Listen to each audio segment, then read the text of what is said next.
Good afternoon and welcome to 3 o'clock with SOC. I'm Marisol Diaz, Communications and Digital Manager. Give me a second while I welcome our Spanish-speaking neighbors. Buenas tardes, soy Marisol Díaz, gerente de comunicaciones digitales y bienvenidos a 3 en punto con SOC. Si quieren acceso al programa en español, favor de marcar el número que aparece en la pantalla, que es 646-749-3122 y cuando le contestan la llamada, marque la contraseña que es 779-328-221. Si quieren ver episodios pasados, los pueden buscar aquí en nuestro Facebook en la sección de videos y también en YouTube. All right, now I'll go ahead and pass it over to the moderator of the day who will introduce today's topic. Hi, everyone. My name is Marlene Zaran, and I am happy to have you all here and joining us today for our COVID-19 SOC segment. So that being said, I want to let you all know that there is interpretation information available for those that need it. You can definitely find that in our comments section, and you can find it on the bottom of this page.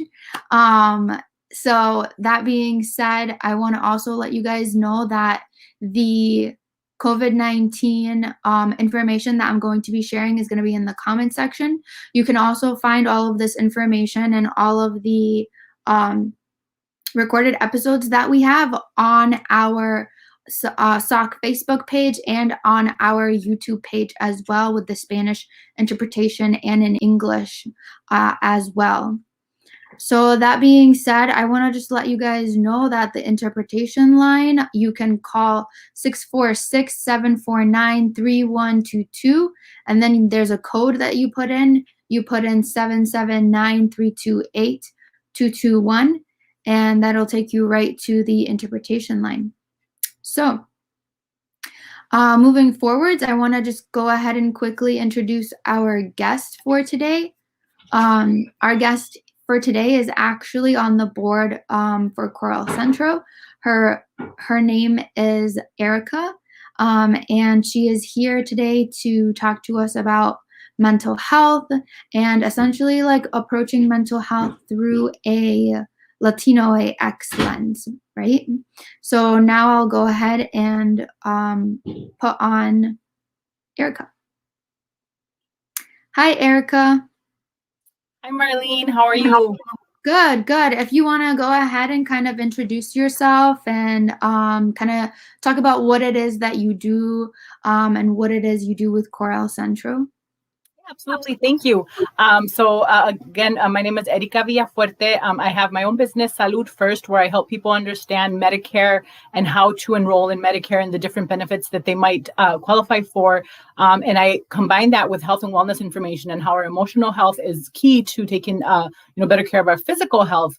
And because of my interest in emotional wellness and physical wellness, I came across CORE and, long story short, love the organization, and I am a board member of Coral Centro right now as well.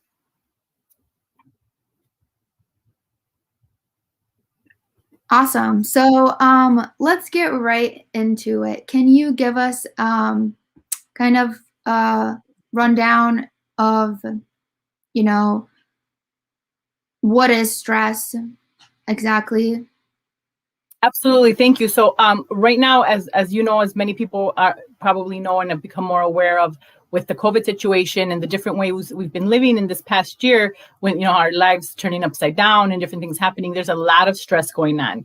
And most people are familiar with stress, right? Stress can happen through any event, a work event, a personal event, running late. So any event can cause stress. Stress is basically, a feeling of emotional or physical tension where you're just feeling, really tense. And that doesn't necessarily mean it's a bad thing. It's actually sometimes a good thing. It gets you going. It makes you make your moves, more, what's the word I'm looking for? I'm thinking in Spanish, more purposeful. When you're feeling a little stressed, it makes you reflect on, okay, what do I need to do? So it's not a bad thing. Stress is just, a feeling of tension emotionally or physically. that kind of brings your attention to, hey, what I got to focus on. Yeah. So can you define for us what depression is? Sure. Well, yeah. So, I'm not a medical professional. So in reality, depression, has to be diagnosed and mostly, through a medical professional, mental health professional. But for the most part, most of us, are familiar with hearing about depression. And depression is, anytime you've been feeling stressed or sad, and, it's just making you feel, out of norms. Just a little bit more sad than normal. And again, sadness is a normal feeling, right? So everybody goes through that. Just because you're sad, it does not mean you're depressed. Often, when you start having sadness and feeling unmotivated and, finding yourself in a position that keeps you from doing the things that you normally would have done joyfully, you might want to start to question, is this sadness more than just regular sadness? So we all experience sadness, but if you're experiencing sadness more often than not, that might be a indication that you might want to seek some help from a medical professional or a mental health professional, and look into possibility of depression. But depression is often when it's more days than not, where you're feeling a little bit of sadness.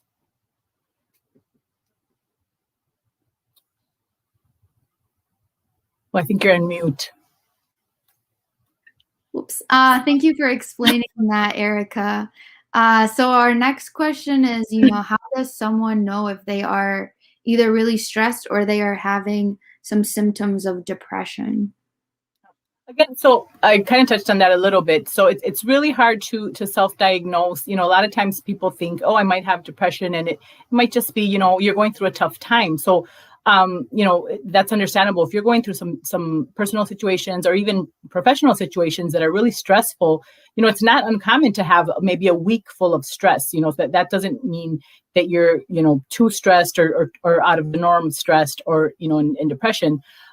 So if it's going on longer than that, and again, most of your days are filled with that, everybody has moments of frustration, right? Where something, your computer broke or something didn't go right at work and you get stressed in that moment, but then you can bounce back. If you're having trouble bouncing back after stress or sad situations and it's going on for more days than not, again, that's when you want to look into maybe some help from a professional, bless you, from a professional, or you can start off with your primary doctor and they can refer you to a mental health professional. You can even, just right now there's a lot of online or over the phone places you can call, and, they can kind of walk you through some symptoms and see if that might be something you're going through, and then they can refer you even further. But again, anytime you're finding yourself on more days than not where you're feeling too much stress and you don't know how to, handle it yourself, or you're feeling sad most of the days, that's when you want to look into it. Every once in a while, that happens to all of us. That's not, out of the ordinary. If you've got a situation, of course, that might make you sad or stressed, that doesn't make you, and that doesn't make you crazy, right? A lot of people are thinking like, oh, I don't want to talk about this. I don't want to bring this up because they're going to think I'm crazy.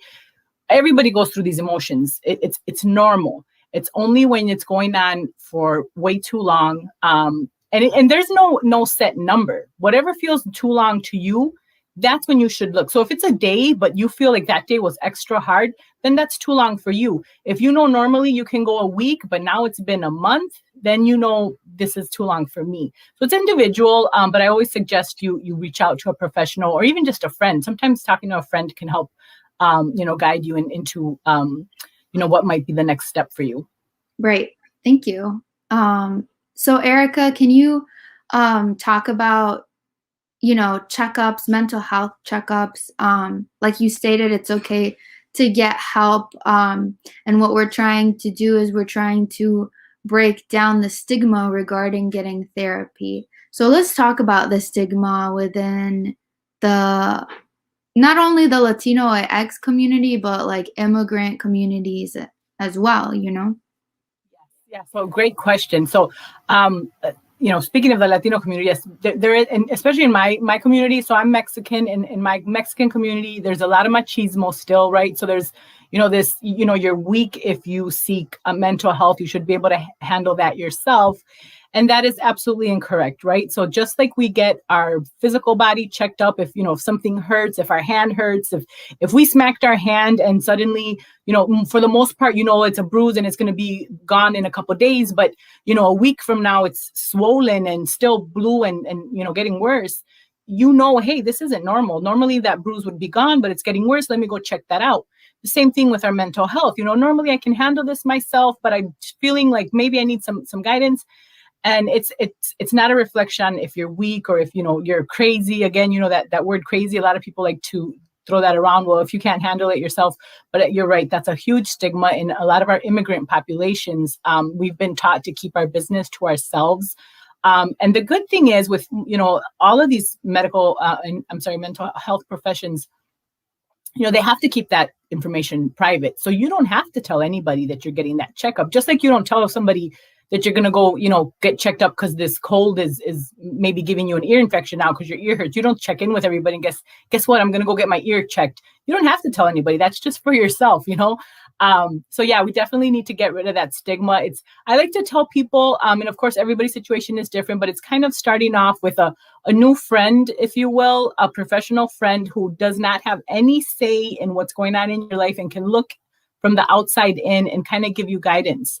And again, our mental health is absolutely connected to how we feel physically. So sometimes some of the feelings you're having physically have a lot to do with what's going on mentally. So they absolutely work together, and we really need to get rid of that stigma of not looking into it. Mm-hmm.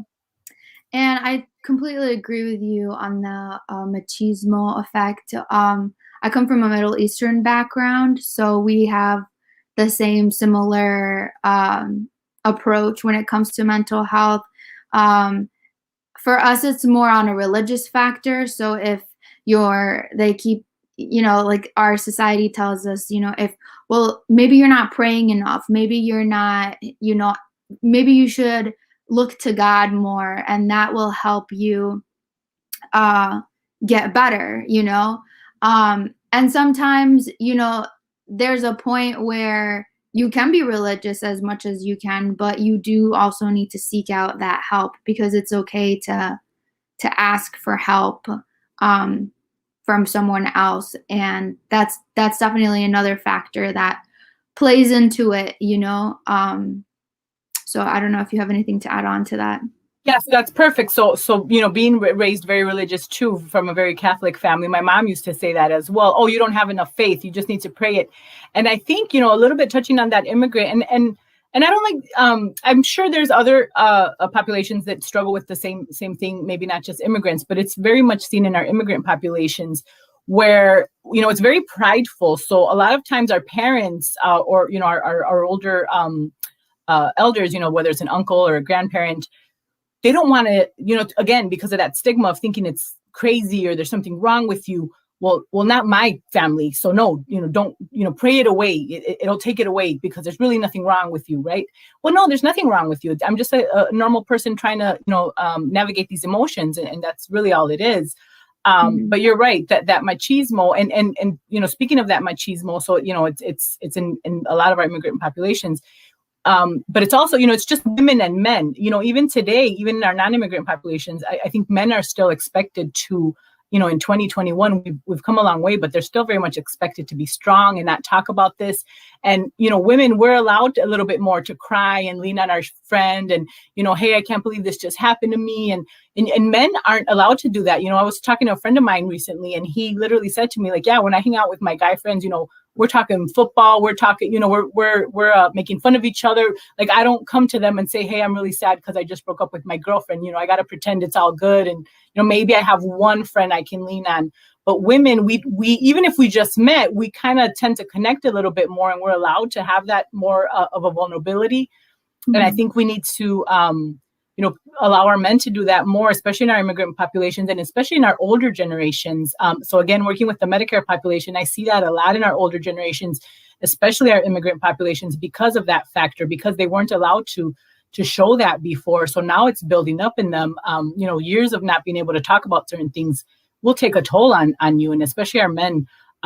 It's hard for them to admit it, but they have feelings too, you know. Yeah, for sure. Yeah, definitely. So that being said,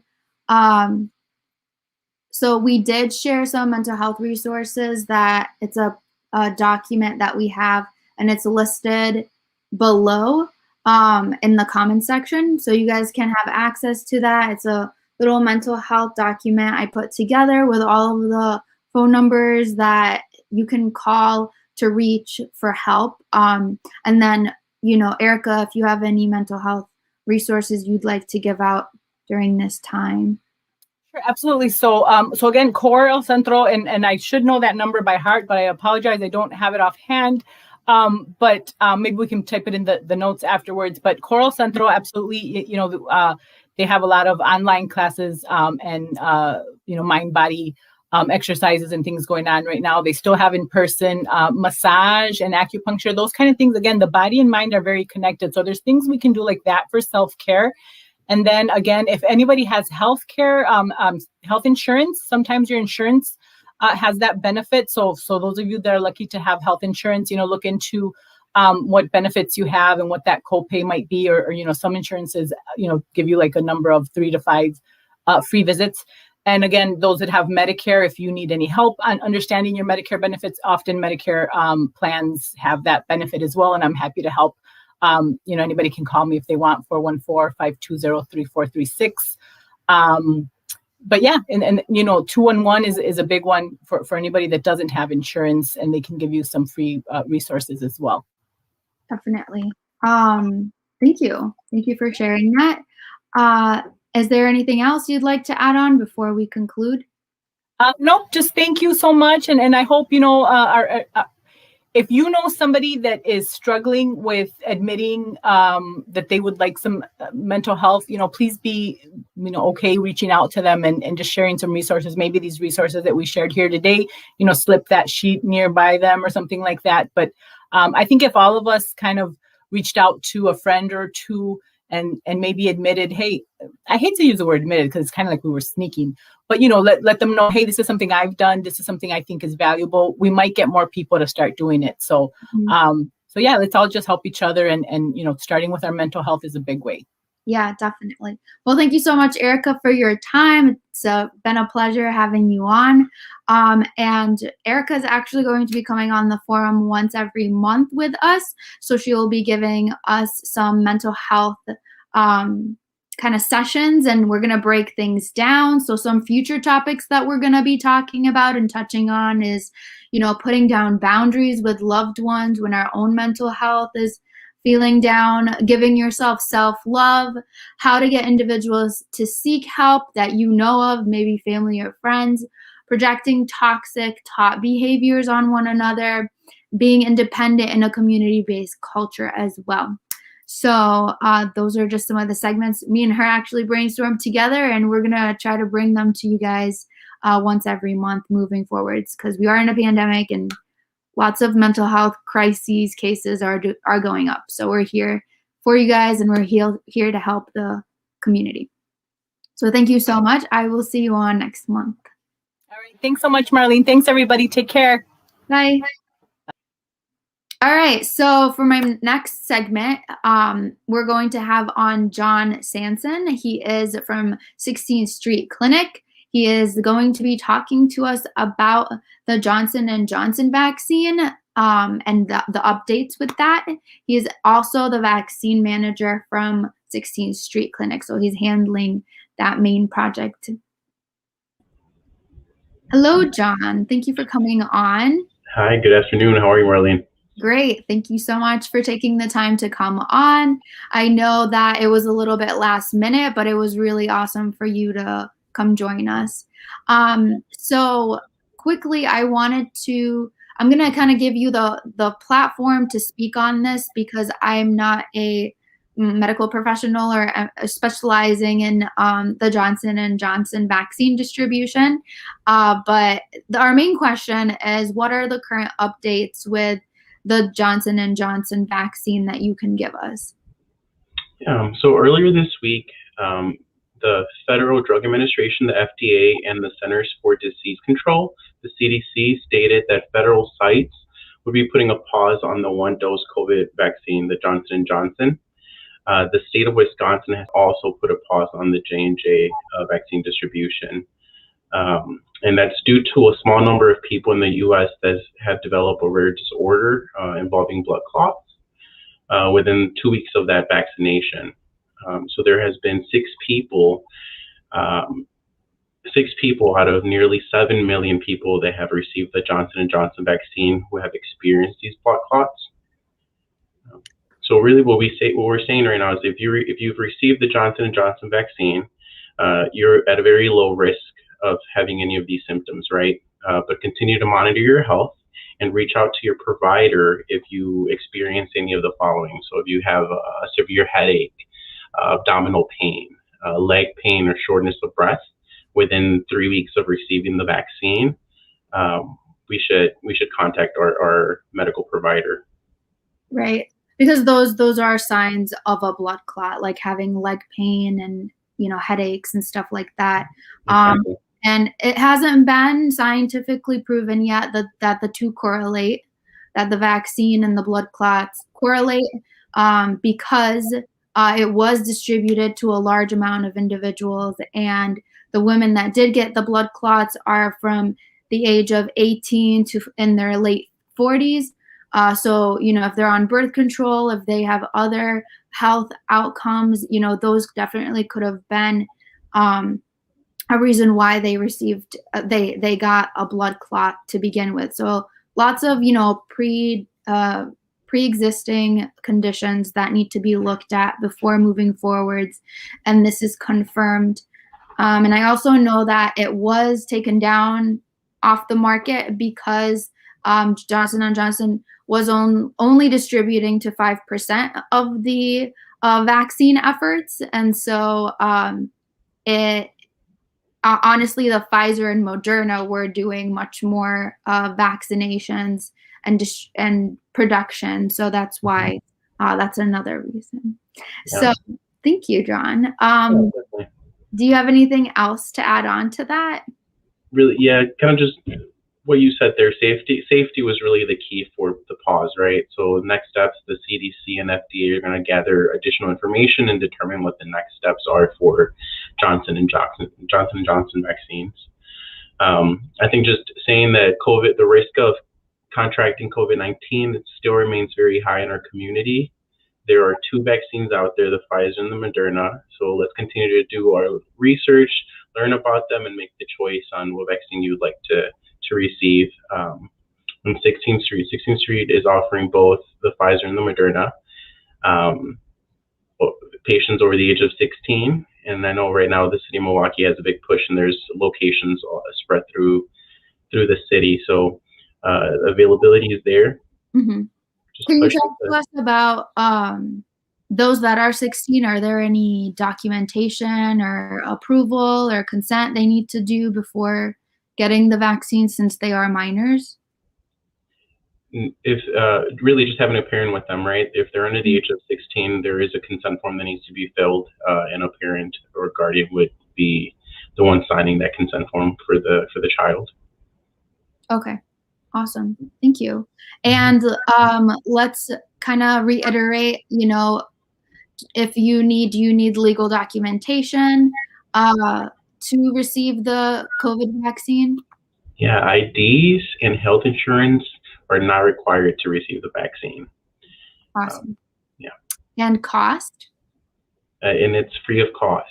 Okay. No, Thank no, you. no, I need to reiterate that every time. Yeah, no, that's good information. It's good information, right? We don't want anything stopping patients or people from getting the vaccine.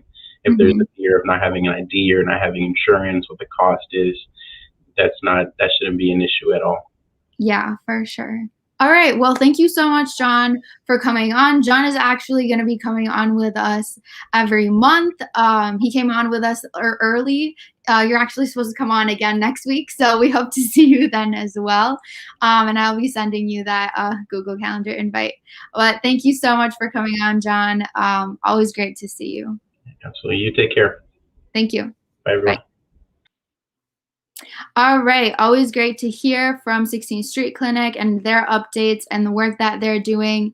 If you do want to get your COVID vaccine through 16th Street Clinic, you do have to be a patient of theirs. But I believe now they have vaccinated a majority of their patients, so they're starting to move forwards and vaccinate others. So now I wanted to move forwards towards our community resource. But before I do that, I kind of want the feedback of everybody here. We actually are creating some masks for our COVID-19 mental health baskets. So if you actually attended our 1-year anniversary celebration, you will be receiving a really cute mental health basket tote that is our way of showing, you need to take care of your mental health during this time. We are transitioning and moving forwards, trying to get herd immunity here in the United States, and people are getting vaccinated. But until that happens, you should still take care of your immune system and your immune health. And one way to do that is to take care of your mental health, because they are connected. So we actually need your feedback on the logo of what wording we should choose for our COVID-19 mask. And what better way to do that than to get your feedback on this? So these are the 4 ideas that we have. The deadline to receive feedback on this is supposed to be tonight at 5 p.m. So then we can finalize things. We did make a Facebook post about it, but if you can put in the comments section which phrase you like out of these 4, I'll give you guys a few seconds. But the first one is vacunas, or get vaccinated. And then safer vaccinated, which is más segura vacunado, OAX. And then the third one is vacunas hoy, viver mañana, which is vaccinate today, live tomorrow. Vaccinated for you, vaccinated, I love you, which is vacunado OAX para ti, vacunado OAX te, and then a heart. So let us know in the comment section. I really need you guys' help. Miranda said 2. She likes number 2. Come on, I need some more. Please comment. So let me know what you guys think. A majority of the other 2 people that did comment on our Facebook page said that they like number 4 the most. So even if I get the youth that are watching, other individuals that are watching, please comment which phrase that you like the most. So I'm gonna move on now. All right, so now for our community resource. Essentially what I want to talk about is our COVID-19 committee that's coming up. Our next COVID-19 committee meeting is going to be April 24th at 1 p.m. It is a Saturday. We made it a Saturday, so it works for everyone. If you have any questions about this, you can email me at Marlene at socmilwaukee.org. And essentially what we're doing is we're going to be creating, we've created this platform for the Southsiders of Milwaukee to come together and support, the leadership of residents. And then what it aims to do is to help bridge the Latinx community members and resident association members to the nonprofits that serve these communities, right? So what we're doing is we're having the neighborhood and community members become the leaders and advocate for what they'd like to see happen regarding COVID-19, right? So this is a great platform. We've had a lot of people come on. The last meeting we had, about 30 individuals that came on and joined us.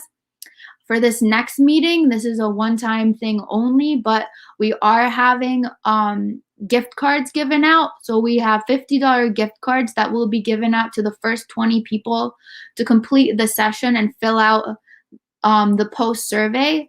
Completing the session means that you need to be attending for a majority of the time, and you need to clock in. You need to come on the Zoom call on time as well.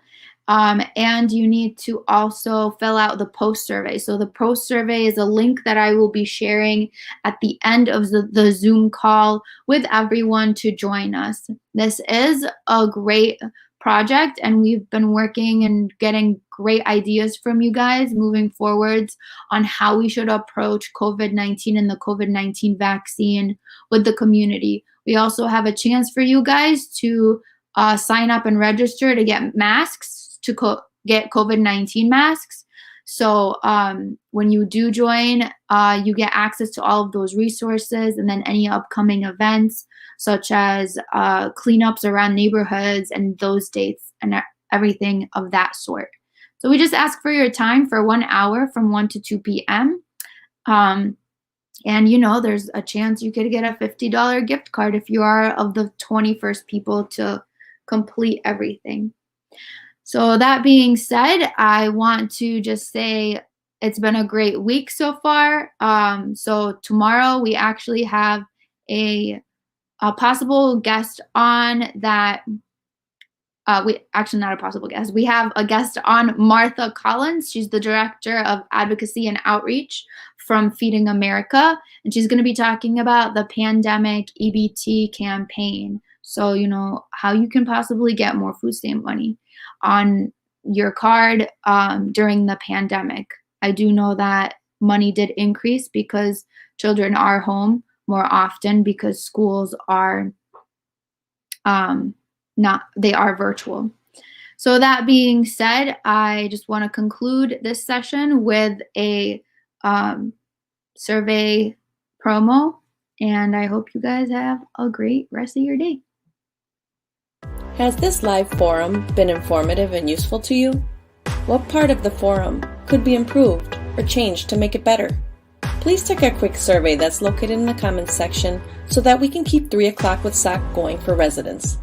Thank you for tuning in.